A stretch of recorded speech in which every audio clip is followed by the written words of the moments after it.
That's extra too, ain't it? Excuse me. Did you need my help? I do. Oh, okay. So I need you to address me Okay. and not him. I'm sorry. Exactly. Okay? So, This is too much. On top you of that, moved 45 minutes away from your son? it's really in the middle. How close are you to your other kids again? About 10, 15 minutes. Okay, so you don't really visit with your 13-year-old then? He ain't never at the house. All right. And you just got engaged. How much was that ring you just bought your fiance? The judge's patience is gone. She calls out the father for living just minutes from his other kids, but barely visiting his 13-year-old son.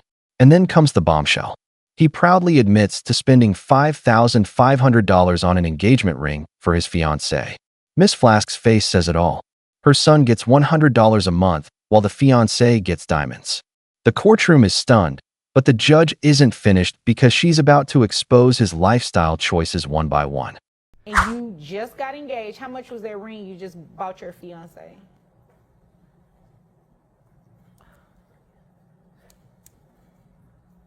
About How much? $5,500. $5,500? But you can't look. Y'all going on social media just because you see and trips. Right now, the way thing is, you can go to Miami for $79. Okay, and you're proud of going to Miami for $79, spending $5,500 on an engagement ring, and you do not even know that your 13-year-old son is not in diapers. Yeah. I need you to help me make sense of that. Help me too.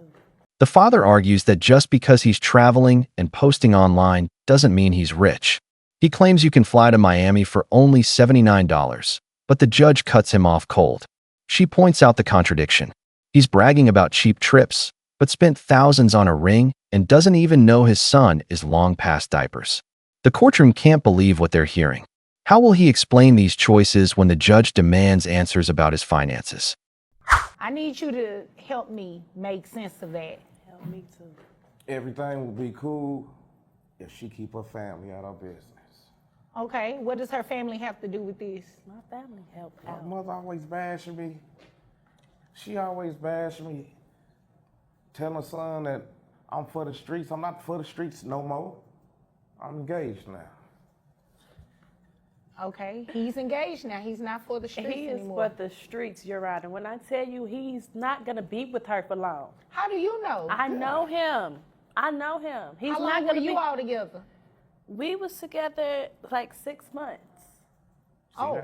that put me on trial for. As the father insists he's changed, his ex explodes, declaring he's still for the streets.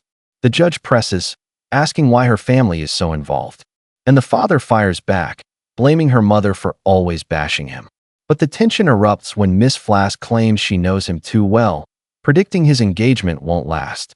Old wounds rip open as their past relationship is dragged into the spotlight. The drama is reaching a boiling point, and the courtroom isn't ready for what comes next. We was together like 6 months. Oh. That put me on trial for But right there. I left. I left because I realized that he was for the streets. How am I big and pregnant and he got so many ladies? Like, I How had can I to be with go. somebody that got an OnlyFans? Oh, okay. You know what? No, you didn't. Is he telling the truth though, ma'am? That's nobody's business. I said I But I'm have for to the streets. hustle. I have to do things to make money because he's not taking care of our son. Right, but how can you sit there and say he's for the streets and you have a page like that? I don't think you can blast him. In a jaw-dropping moment, Miss Flask admits she once turned to desperate measures, suggesting she joined sites like OnlyFans just to survive while pregnant and abandoned. Gasps ripple through the courtroom. The judge cuts in, questioning how she can call him for the streets while running an online hustle of her own. The tension is unbearable, accusations flying back and forth. But Miss Flask fights back, insisting it's all about survival for her son. And the judge's next words shift the room instantly. And you have a page like that. I don't think you can blast him when you It's not the streets, doing it's the that. internet. Oh, okay, I got it. So because it's on the internet, it's different from him being out on in the streets. I have to do what I have to do. My son needs things. I have to get money. I have to make money. We're living a certain type of lifestyle that I have to keep up. Who is we?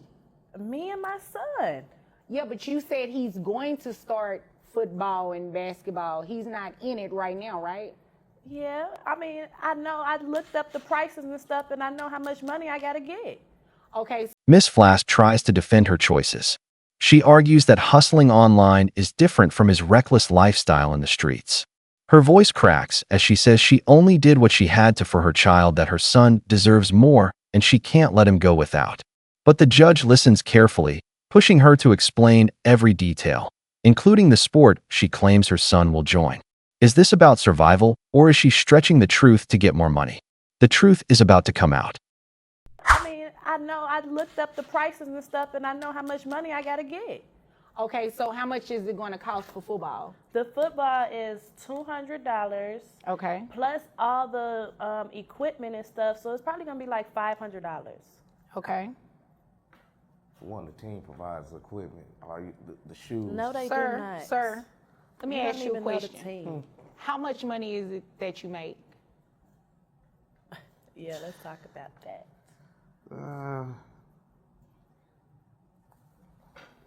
Excuse me? Does she work for you? No, we all Because work. it seems like I need to be talking to her because you cannot focus. Attention turns toward cold, hard numbers. The judge drills into the father about expenses for football. Miss Flask says $500. He says $200. Then the judge cuts through the noise and demands the truth. How much does he actually make? The courtroom goes silent, waiting for the answer. Miss Flask shifts uncomfortably, but all eyes lock on him. His income could change everything, and when he finally reveals the number, it leaves the entire room. Because it seems like I need to be talking to her because you cannot focus.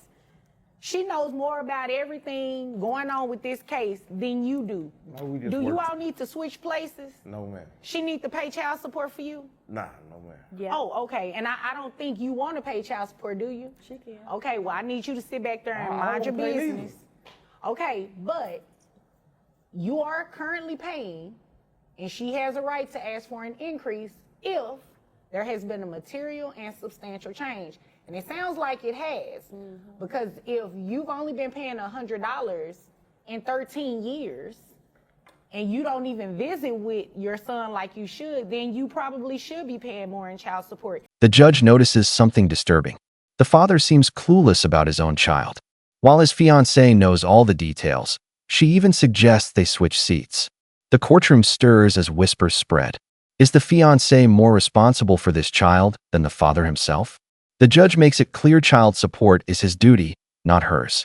And when she hears what he's been paying for 13 years, the tension boils over. Everyone braces for the reveal. And you don't even visit with your son like you should, then you probably should be paying more in child support if it increases her expenses. You'd agree with me, right? Yeah. Okay. So how much is it that you make? How we talking about weekly, yearly? Because I really get paid by the month. All right. How much you make a month? So I get paid around what? How much? About $8,000 a month. $8,000 a month, and you don't give your son any money. $100. That's not. I give $100, what- and I you give what think the court told- $100? You think $100 is sufficient? It was at the time. I made it. How much money were you making at the time? Finally, the truth explodes into the open. The father admits he makes $8,000 a month, yet only gives his son $100. The courtroom erupts, jaws dropping at the unfairness. Miss Flask shakes her head in disbelief. The judge tightens her expression.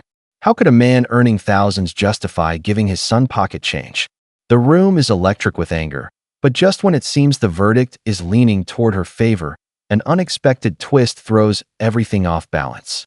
How much money were you making at the time? I was working drive-through at McDonald's at the time, so I wasn't making that much. Okay, so I'll ask the question again. How much were you making at the time? About $350, $500 a week at that time. Okay. You didn't want to be here today, did you? At all. Okay. Didn't have one of them. Right, but I understand your frustration with them, but don't come in here and waste my time. I haven't done anything to you. You'd agree with me, right? Yeah.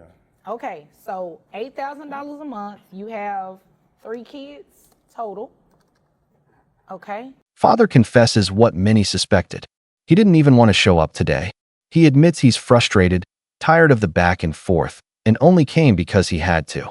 The judge's eyes narrow as she reminds him this is about his child, not his feelings. With $8,000 a month in income and 3 kids to support, his excuses fall flat. But before she rules, the mother adds one more shocking request, pushing the judge's patience to the absolute limit. You have 3 kids total. Okay. And you said 200 for football? I said 500. No, you said 200 for football. And then I have to buy equipment. So I need 500. Okay, so is what you need or what you looked up? Son needs 500. 500. What about basketball? Basketball probably be about 300. Okay. So that's $800, right? Yes. I think I'm gonna put him in karate too. Ma'am. She going too far, Nate. You know what? When asked about sports costs, Miss Flask doubles down. Football, basketball, and now karate, too. The father shakes his head, muttering, she's going too far. The judge pauses, staring at her in disbelief. It's clear this request might not just be about her son's needs, but about squeezing more money out of the father. The atmosphere grows heavy. Will the judge call her bluff or grant her wish for more support?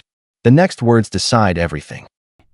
You just came here to waste my time. So I just want my son to be in everything. I just want him it to be sounds great. like you want to tell me you want to put him in everything so you can get more money off of this man.